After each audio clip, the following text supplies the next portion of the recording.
Nation, Costa here, and finally the computer's back.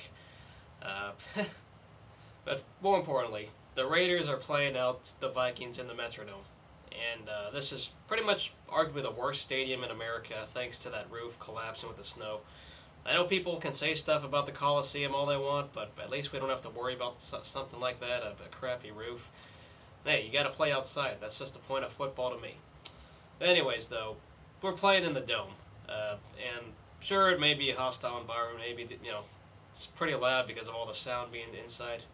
But this Vikings team is rebuilding, and considering their situation, it's amazing that 2 years ago this was a Super Bowl contending team with Brad Childress, with Brett Favre, with Jared Allen, with Adrian Peterson. The list goes on, but it's weird to think that 2 years ago they were a Super Bowl contending team, and now they are rebuilding, and rebuilding badly.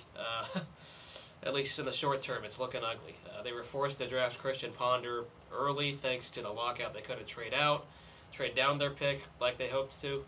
The Ponder is supposed to be their quarterback of the future, and Leslie Frazier is developing him now. Whoever's the offensive coordinator out there working with them, definitely.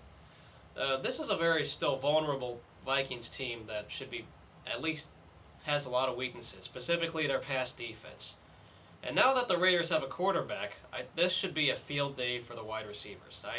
I need to see consistency from our wide receivers in getting open because, there's one week they look good, another week they don't. It's very streaky, this wide receiving core. They'll look good, Denarius Moore looks good for 2 games so far this year. Hayward Bays had some good moments this year. But, yeah, the consistency amongst the route running, it's been up and down. Very, very up and down. But this secondary should give us a reason to have guys get open, and Palmer can use his arm a lot more. The run defense is definitely a lot better. They still have one of the best defensive linemen in the league in Jared Allen, which means the offensive line will need to continue their blocking ways and protecting Carson Palmer well. We're going to have to see Jared Allen and protect. For the most part, the offensive line has been a good strength this year, pass protection-wise. Stefan Wisniewski has been striving well, and I like what I'm seeing from him. I think a lot of Raider Nation can agree with me on that.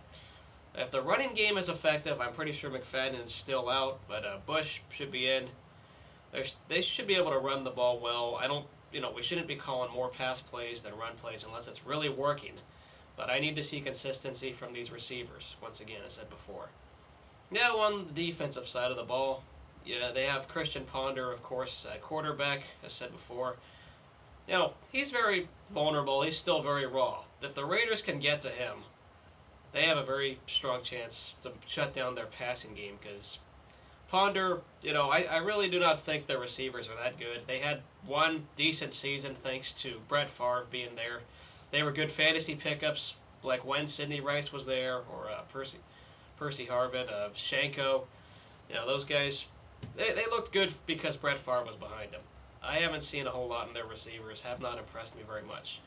The only weapon receiving-wise they have is Percy Harvin. That guy is pretty much solid on special teams. They could use him as a running back if they wanted to, off the reverse. He's a dangerous weapon. He could be very Josh Cribbs-like, if you want to call it that, or whatever.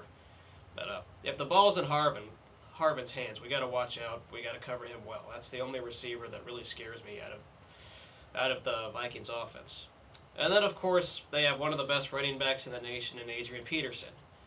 If we stop Adrian Peterson, that's most of their offense. They're pretty much forced to depend on the running game in order to at least generate some offense. And if we could stop the run on Adrian Peterson, we could shut down their offense.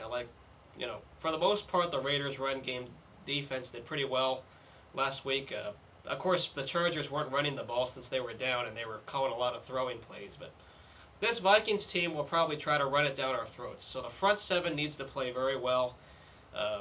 We need to see them, build the bully once again. Last week we actually did that because Aaron Curry knocked out Marcus McNeil. Of course, the offensive line was so battered up that the Chargers' depth was owned, and the front four finally played up to their ability after a couple weeks of not doing that. We need to see the defensive line step up and play better. The Vikings have had some decent offensive line over the time. I'm pretty sure they're still healthy today, and they're still at least respectable there. Special teams, yeah, we got to look out for, as I said, Percy Harvin before. That guy can return the ball. I don't want to see him returning touchdowns on us. That would be horrible if he's their only offense through special teams. Don't want to see that at all. But yeah, that's pretty much about it for this Raider game. I need to also see a 60-minute game, and that means composure-wise, the composure needs to be there at all times, because I don't need to see a team clawing back like they've done at the past few road games that we've had. The team somehow starts to pad the stats and starts to get scores on us late in the game. We need to play for a full 60 minutes, and besides the composure to want to win, we have to make sure we're not committing the dumb penalties. I know last week it was very good, but I need to see consistency again. Got to reduce the penalties, make sure these penalties are not untimely. Got to work on that. So that's about all I got for this Raider game. Now on another couple random notes that are not football related. Gene Kwan, you're a horrible mayor. The movement of things that are going on in Oakland, it's a joke. I know finally the Occupy movements are over, but I'm very disliking Gene Kwan, the mayor of Oakland right now. It's not looking good. I don't know, those of you who are local know what I'm talking about. It's just horrible. I am not liking it.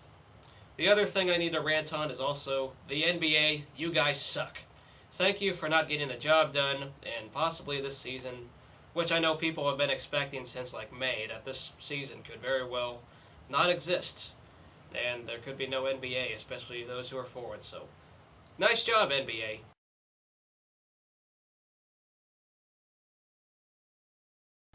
Now, the best thing that's ever happened in the Metrodome was the 2006 Divisional Series playoffs in the Metrodome when the Twins played the A's. Nick Swisher hits an inside-the-park home run, Frank Thomas gets homers, and Barry Zito outduels Johan Santana in Game 1. Let's not remember, that's probably one of the best moments for me in that Metrodome, the best memories I've ever had in there. So, and hell, the Twins haven't even won a playoff game as recently as the A's have. As bad as the A's have been, Twins have been swept in their last few playoff appearances. So, good memories there. That's pretty much my favorite thing that's happened in the Metrodome. Also forgot to mention, thank you, Minnesota, for taking Danny Heatley off this team. I need to thank Minnesota for that. I mean, heck, deadweight guy that didn't want to play for us, he's out in Minnesota. No, they're winning now, so congratulations on getting Danny Heatley. Havlat is doing a great job out here, and so is Brent Burns. So I'm so happy just the fact that we got rid of Danny Heatley in all aspects. That guy was useless, so thank you, Minnesota, for taking him off our backs. It's addition by subtraction. Now, the last thing I need to say, of course, was the ever-controversial Manny Pacquiao versus Marquez fight. I thought the decision was very biased and it almost felt like it was rigged. I'm not a fan of either boxer. So I can actually say this as a neutral, but I honestly felt the scorecard was so lopsided. Some judge had a 116 to 112 decision. I don't know how Manny Pacquiao won 8 rounds while Marquez won 4. It just didn't make sense. The thing should have been a draw, but of course the judges were going to rig it so that the whole Floyd-Pacquiao fight will eventually happen with both guys at their peak. So, nice job, judges. You rigged a match that should have been a draw. Congratulations. Let me know what you guys think about that. And, that's about all I got to say. Let me know, of course, what you think about the game coming up. And go Raiders. We'll see y'all later. Minnesota, frozen tundra that we are.